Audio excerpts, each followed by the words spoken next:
Finally, some good news for Penn State football recruiting.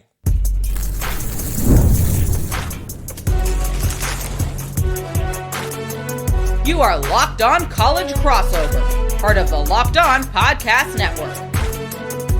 Your team every day. Okay, so finally, Matt Campbell is really starting to get the ball rolling here. Welcome into a Locked On crossover to talk Penn State football recruiting. My name is Zach Seyko. I'm the host of Locked On Nittany Lions. He is Brian Smith, recruiting expert, portal expert here for the Locked On Podcast Network, host of the Portal Podcast, and appears on many other shows. Today's episode is brought to you by 5 Hour Energy. Birthday cake flavor is back. No fork needed. Vanilla cake flavor, caffeinated kick, and no sugar.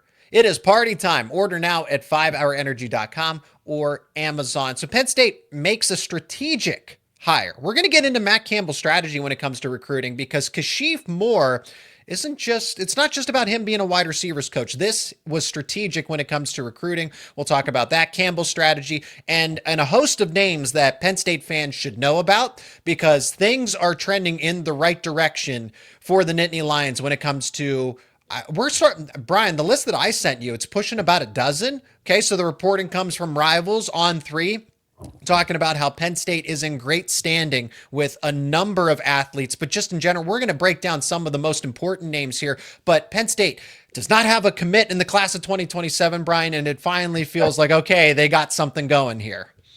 Yeah, the list you sent me, I was going through it, like Matthew Gregory, one of the best receivers in the class. Mm-hmm. I'm a huge fan of Will Slagle. There's a lot of good players, and I guess it doesn't matter when they commit, although it's more fun if it's balanced. So you can have something to look forward to, but this is the beginning of a new regime. They had to get their feet under them, so it's no big deal. They'll get it rolling here.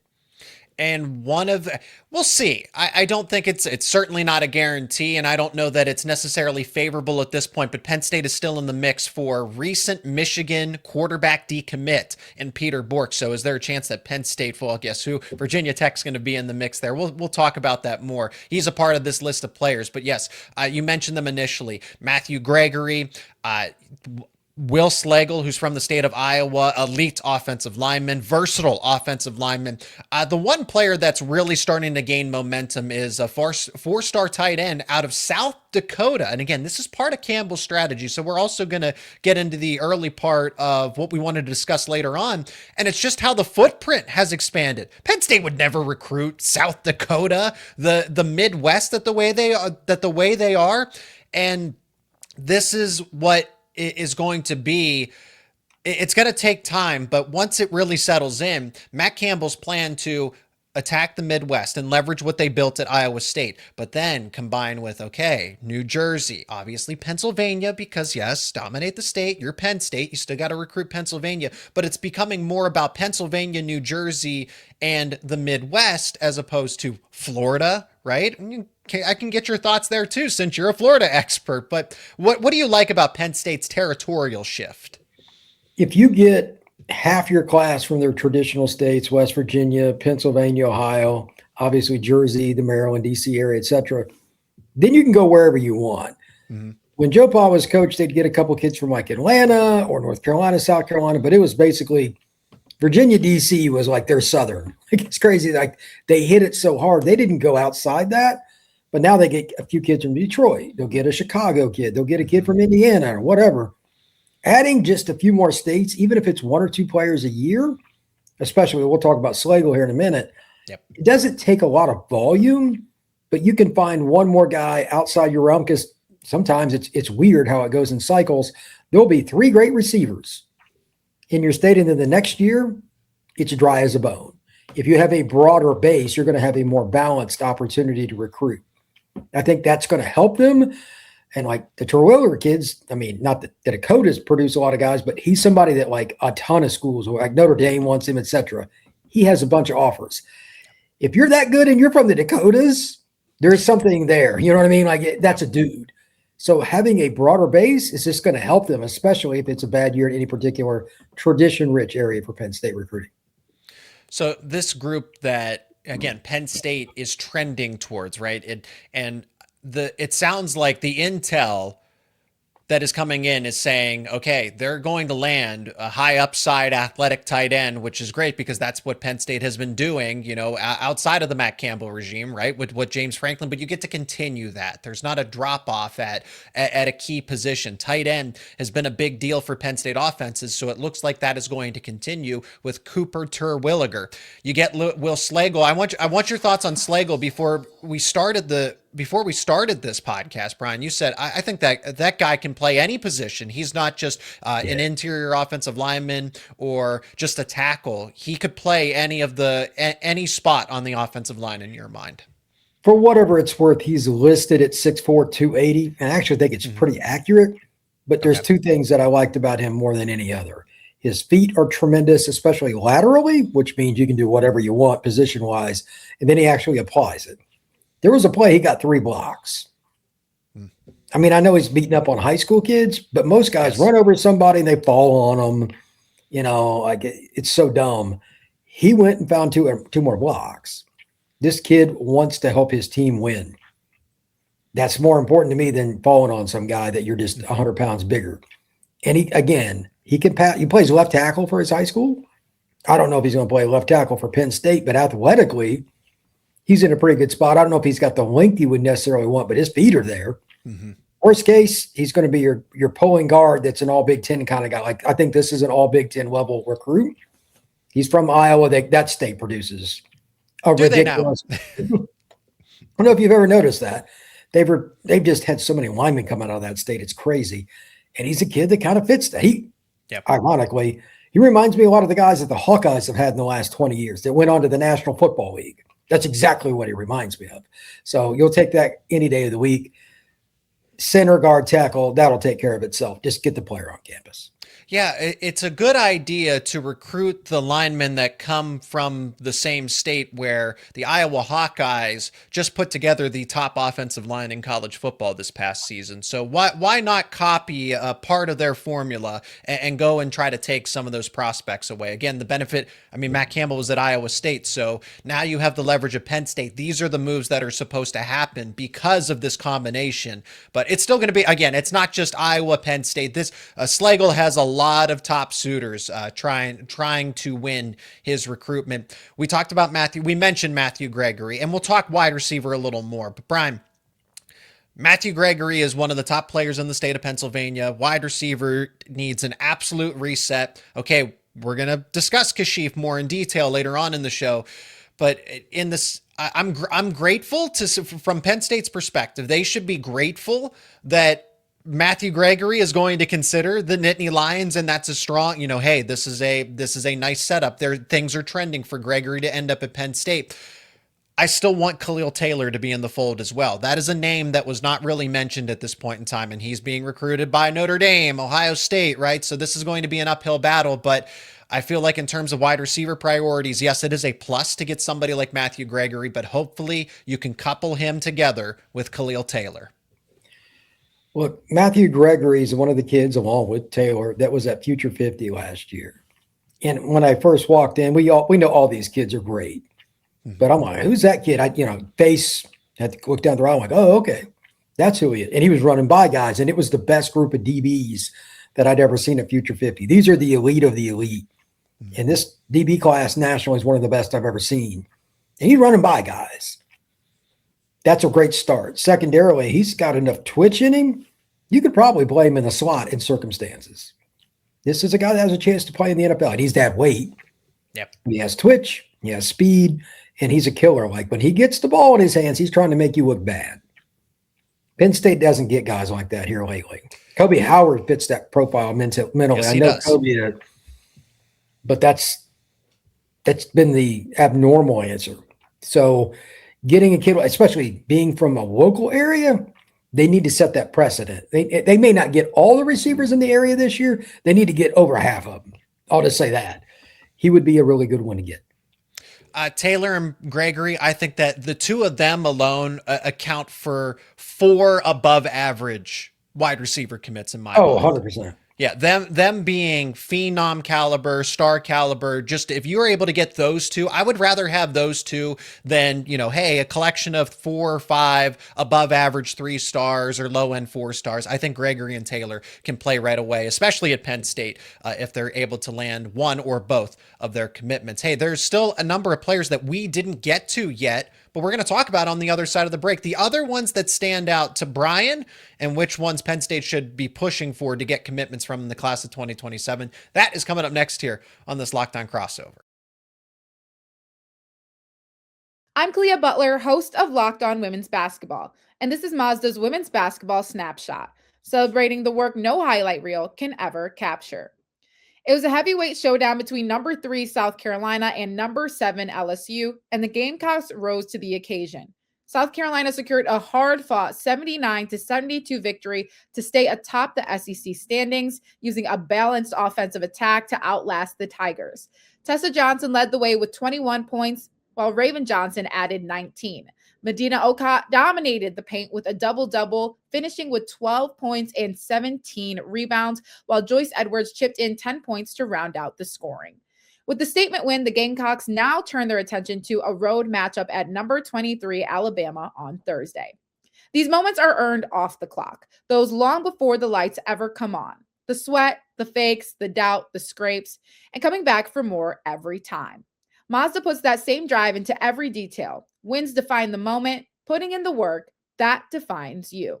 There's more to a Mazda because there's more to you. And this episode is brought to you by FanDuel. Have you ever wanted to experience the NBA Finals live and in person? FanDuel is giving you the chance to turn that dream into reality with their NBA sweepstakes. Now, here's how it works. Use your profit boost on any NBA future, and you will be automatically entered in for a shot to win an NBA Finals trip for 2. That's right, we're talking all of it. Flights, tickets, the whole experience. If you're already looking at the board and thinking about which team can make a deep run, this is the perfect time to lock it in. Futures are great this time of year. So whether you're picking someone to win the conference title, the championship itself, it adds that extra layer of excitement to every game going down the stretch. And now, not only can your pick cash, but it could also send you to the NBA Finals. All you got to do is visit FanDuel.com to get started. Use your profit boost on an NBA future and get entered in for a chance to win a trip to the NBA Finals. Play your game with FanDuel, the official sports betting partner of the NBA. Did you know you can listen to Locked On Nittany Lions and the Portal podcast ad-free? All you got to do is sign up for the all-new Everydayer Club. You will also get access to a members-only Discord server to talk all things Penn State and all things recruiting. Check out the links down in the show notes to learn more. Still to come in the show, we are going to talk about the hire of Kashif Moore and who he is as a recruiter, what Penn State fans should expect him to, and just the mess maybe, or what he's going to be working with Penn State's wide receiver room. We're going to get back to Campbell's strategy, as we did discuss that in segment 1, but also some of these other players, Brian, that you and I were talking about beforehand. So we mentioned the priorities, and a number of them, I think all of them, frankly, were on offense, because we mentioned Matthew Gregory, Khalil Taylor, Will Slagle, Cooper Terwilliger. But now let's go to the defensive side, and a lot of these guys are going to stand out generally, but I want to know which one or maybe 2 stand out the most to you. That's Casey Alexander, a linebacker from the Midwest. Blake Betton, a linebacker / safety from the Midwest, could play either or. Carter Bonner in the state of Pennsylvania, he's trending to be a defensive back, but a 4-star player that you absolutely need to keep home. Stanley Montgomery was committed to Syracuse, decommitted, and it seemed like that was going to be the first commitment to 2027 for Penn State. Well, that's kind of, that's taken a little bit of a slow turn, but Penn State's still in a good spot. He's a defensive tackle, defensive lineman, but should be a defensive tackle. Ryan Robbins is an offensive lineman from the state of Pennsylvania, and Kelvin Morrison is a running back from the state of Pennsylvania. So they don't get Keemon Spell, but Kelvin Morrison is another one of those players that, hey, he's relatively unknown today, but could be one of the better players in this recruiting class when the rankings are finalized. Out of those names, which one jumps off the page to you? Ooh, picking just one. The Morrison kid's underrated. He's going to do well. Terwilliger, I love his film. I forget which one. I think it's Bonner. He's the kid. Which one is it? The kid that's from Oklahoma. I love his film. The linebacker. Casey Alexander. Yeah. Okay. Yeah. He's. I don't know what position he's going to play. Like his high school film, he plays all over the place. Tight end, receiver, linebackers. He's all over the place. I love him. I mean, the Bonner kid, they play him a lot of receiver. Maybe he ends up at safety. It seems like they're going after a profile of versatility. And I wonder if part of that is the staff came over, part of them defensively. That defense is complex. They need guys that can play in different roles from down to down. The kid from Oklahoma, Alexander, I don't know where they would play him, but again, Iowa State shifts stuff all around, and that same philosophy is coming over. Yes. I think that would work. I think we're going to see a lot of versatile guys, and you may see, regardless of where they sign at Penn State, if it doesn't work out year one, they may flip sides of the ball. You're going to see some of that. And Joe Paul used to do that a lot too. If you figure it out after you get kids on campus, it's just part of the process. Sure. But I like how they're looking at guys from a versatility standpoint. Most of the guys here, the running back's running back. Like that's what he should play. But most of these guys can play multiple spots. Even Slagle. Again, he's an offensive lineman, but he's a versatile one. That will benefit you long-term because injuries happen. It is a barbaric sport. So that will probably benefit you, especially short-term as you try to flip this roster to have guys that can fill gaps when things go wrong on the injury front. I didn't mean to just kind of push past it, but Peter Bourque, I mentioned him in segment 1. He's a player that's not necessarily trending towards Penn State. That's a favorable spot, but Penn State's still in the mix, and I think that's fairly telling because he did admit, hey, I like Penn State. I like what I know about Matt Campbell. He actually admitted that I don't know this staff well enough because Jake Waters and Matt Campbell weren't recruiting him over aggressively, but now that they're at Penn State, they are. And this is going to be a recruitment that, well, you can imagine that, well, if he was committed to Michigan once upon a time, a bunch of other schools are going to be in the mix for him. Georgia, oh, go figure. Georgia is in the fold here. Virginia Tech, North Carolina, Michigan State, Washington. So it's not necessarily every heavy hitter that Penn State has struggled with in recruiting, but meaning Ohio State, Notre Dame, right? But this is an interesting recruitment because I believe if Penn State really makes a strong impression with Matt Campbell and Jake Waters, the quarterback's coach, I don't see why they shouldn't win this recruitment if they're able to battle their way back into it. It's possible. I mean, playing time's available. He's a kid from the Northeast. His style of play, I mean, he's not all that different than what Rocco Becht is. So there's a lot of signs that could lead to Happy Valley. Where they prioritize him and whether or not they can get it, this is the bottom line, whether or not they can get him on campus this spring is the key. I told everybody that I've been on a show or anybody I've talked to privately here recently, right now may seem like a very quiet time. It is not. The most important things that are going on are the messages and the conversations, because if you do not convince kids to come unofficially now, you won't get them for unofficial or official visits in May, June, and like the July commitment area. You're not going to have your name called. There's a golden opportunity. I don't know why he decommitted from Michigan. I just saw him out in Vegas. Yep. But at the same time, this is your chance. You want to get the really good Northeast quarterbacks, especially schools like Penn State that play in colder weather. If you can, I think it's better to get kids from up north. This would be a really important one. So capitalize, man. Strike while the iron's hot. And Penn State really hasn't identified its quarterback for the class of 2027. This is kind of a lucky break for them because Penn State was in the mix, but there was he was being recruited by James Franklin, Danny O'Brien, who are, going to be in this recruitment once again at Virginia Tech. I don't know that I see him ending up there. I would expect him more. I give Penn State a better chance actually than I do.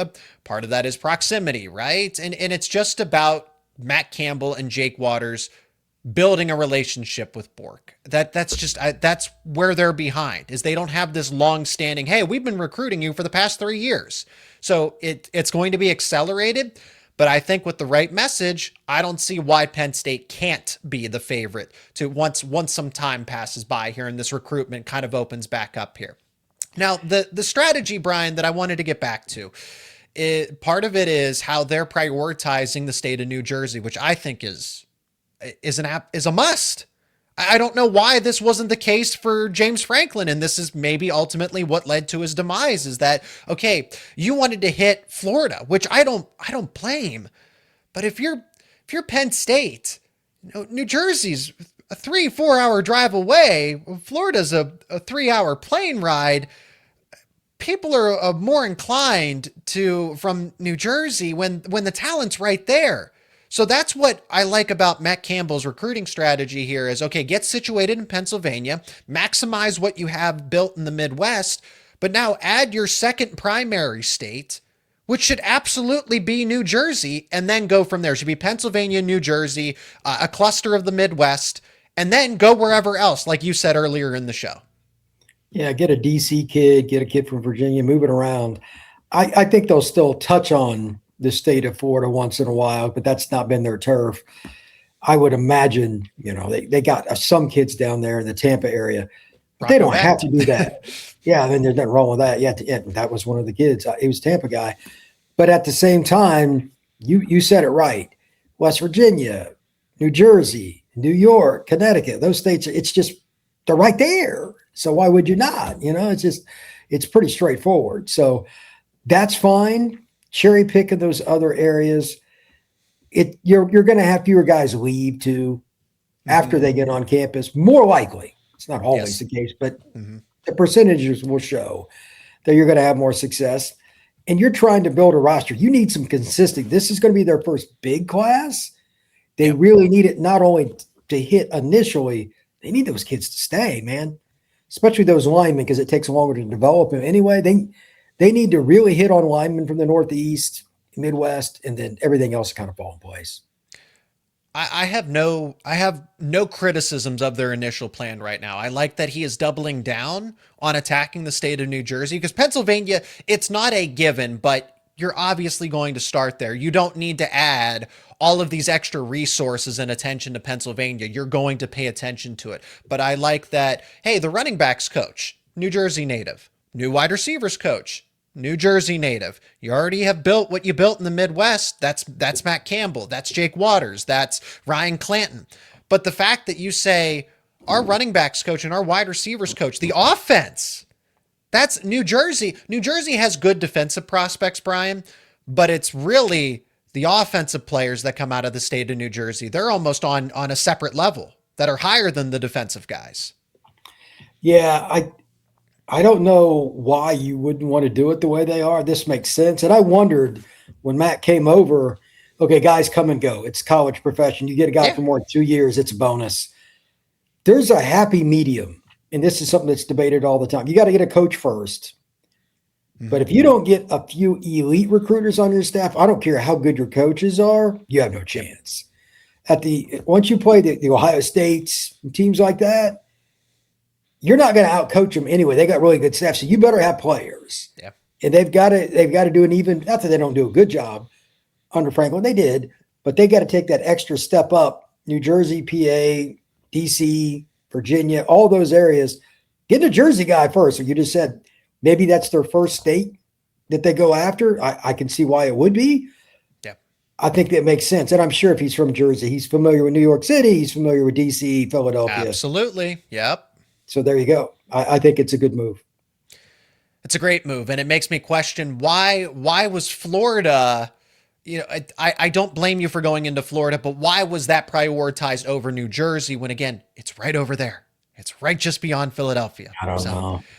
It just makes me question, why was the previous regime operating the way that they were? Okay, different conversation. Hey, let's talk about the present now. Kashif Moore is actually hired. Penn State has a wide receivers coach, young rising star. I have some questions about it, but I still like the move a ton, and I trust Matt Campbell's judgment here. And again, he's from New Jersey. We're going to break down Kashif Moore as Penn State's new wide receivers coach coming up next here on this Locked On Crossover. This episode is brought to you by TurboTax. Tax season does not have to take over your life. This year, TurboTax is making it easier than ever just to hand things off, move on with your day. With TurboTax Full Service, you can have your taxes done for you by a trusted local expert. start to finish, without the stress or the guesswork. Instead of spending hours trying to figure out forms, you can meet with a local TurboTax expert in person or connect with them online.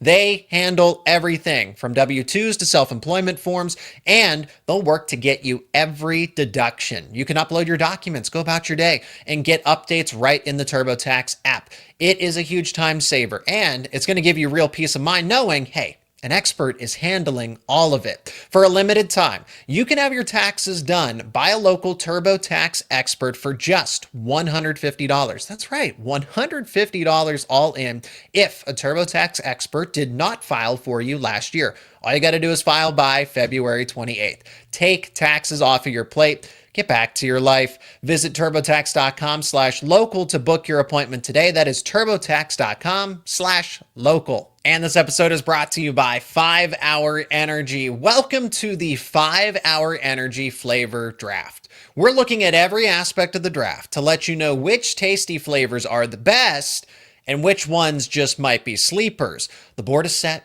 the flavors are ready, and only one is going to take the top spot. 5 Hour Energy has a wide variety of flavors, something for everyone. 5 Hour Energy shots give you a boost with 0 sugar. 5 Hour Energy has a lot of upcoming flavor innovations planned. Now I'm going to draft my favorite flavor. I'm going to go with Hawaiian Breeze. You get to feel the breeze and taste the caffeine. It's made with passion fruit, orange, and guava flavors. It's sweet yet smooth, tangy yet tart.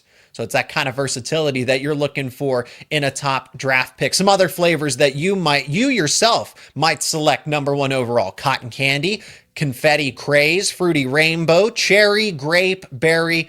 The options are endless. You can find your new favorite flavor of 5 Hour Energy shots available online at 5hourenergy.com or on Amazon. That's the number 5hourenergy.com or Amazon. Kashif Moore, young rising star.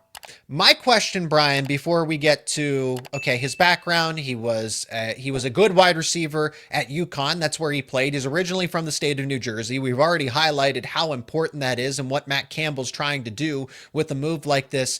But with what Penn State's had over the past few seasons, especially being the joke, right? The wide receiver room has been one of the jokes of college football. I just don't understand. I will trust Matt Campbell because Matt Campbell's actually 3 for 3 when it comes to hiring wide receivers coaches now. Noah Polley is now in the NFL with the Green Bay Packers.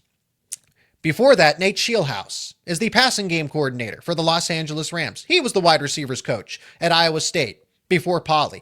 And then Brian Gasser is now the general manager at Michigan State.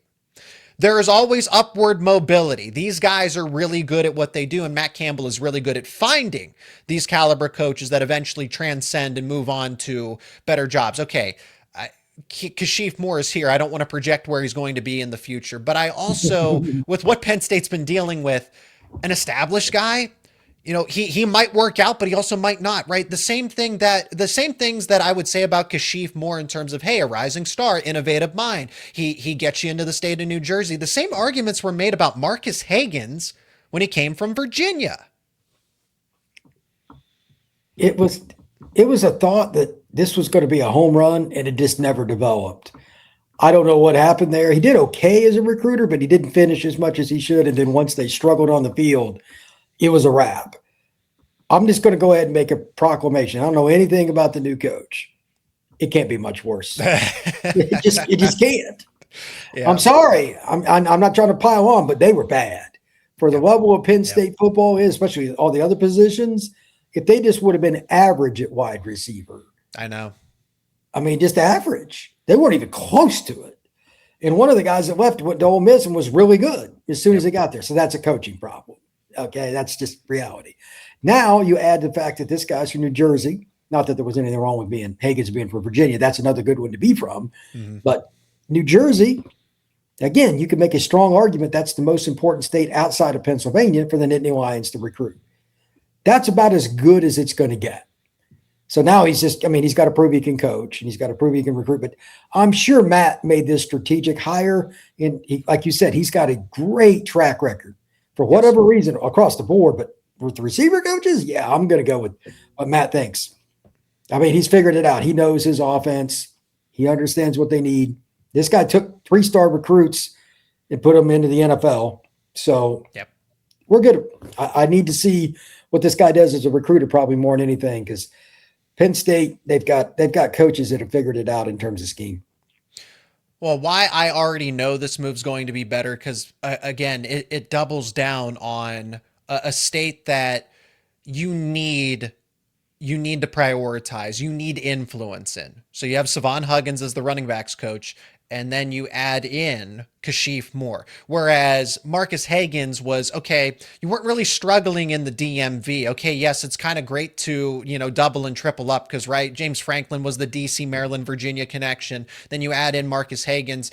I'm not really sure what when I look back on it, okay, Hagans had some of those, ambiguous qualities, right?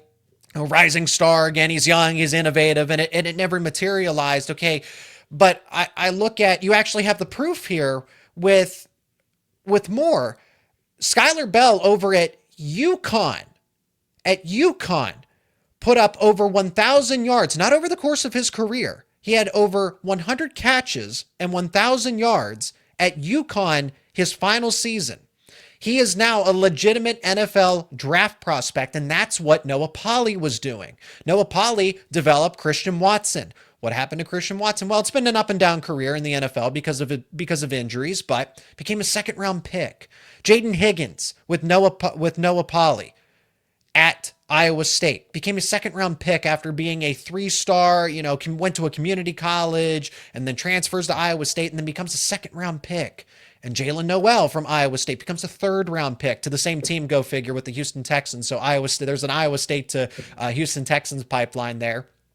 But that's the idea, is that, okay, now Skylar Bell becomes a draftable player at the wide receiver spot from UConn because of what Kashif Moore was able to do when he was able to work with him. Yeah, this is the next step for Penn State. They've already proven that they can put guys in the league from all over the place. Like you said, that 2 second round picks. Everywhere but wide receiver. Or, well, okay, you're talking about Iowa State. Sorry. Yeah. They've gotten those guys. Now you're taking that, and not that Penn State is like heads and shoulders above talent-wise at Iowa State, but it's still better. Mm-hmm. They're going to have even more talent to work with, and they've had coaches doing this, and you're going to mix them in with the Penn State talent. It should work, like theoretically, and I know that it's just relative and all that. It's not a guarantee, but why would you think it wouldn't? That's my, look at it from the other side of the coin. How would this not work? And it's a hell of a lot easier to sell Penn State than it is Iowa State. That's just fact. That I know from covering recruiting most of my life. Not many kids are saying when they start the recruitment, I can't wait to go to Ames for an unofficial visit. Okay, that's just not how this works. So it'll be a lot easier to sell because they're within a 5-hour radius of so many good locations for football: Philadelphia, DC, New York, upstate New Jersey, all that stuff. And then, of course, Ohio, Pittsburgh. There's going to be plenty of players at receiver. So I know every time the words wide receiver in particular are uttered, Penn State fans cringe. They can stop doing that now. So that's after this year, they should get a couple of receivers. And it may not just be the in-state kids, too. They're going to get some other guys, a Texas kid or a Chicago kid, whatever. Yep. They'll find some other guys, too. They should be back on track. And having Rocco there, just as a little sidebar, should help, too, because he can throw it. He's a smart guy. That's going to cap another great crossover episode with Brian Smith here as we talk Penn State football recruiting. So things are finally trending in the right direction. It's taken some time. Matt Campbell has settled in, but a lot of great intel and great news should follow very soon with actual tangible commitments. He is Brian Smith, host of the Portal Podcast, recruiting expert here on the Locked On Podcast Network. My name is Zach Seyko, host of Locked On Nittany Lions. Hey, thank you so much for joining us on this episode. Let us know your thoughts in the comments section. Leave a like on this episode. Subscribe to our YouTube channels and wherever you get your podcasts so you do not miss out on any of these conversations daily about Penn State recruiting, everything you need to stay up to date with college football. Hey, Brian, thank you so much for the time, the perspective, the expertise as always, and can't wait to do it again in another week. Appreciate it, sir. Take care.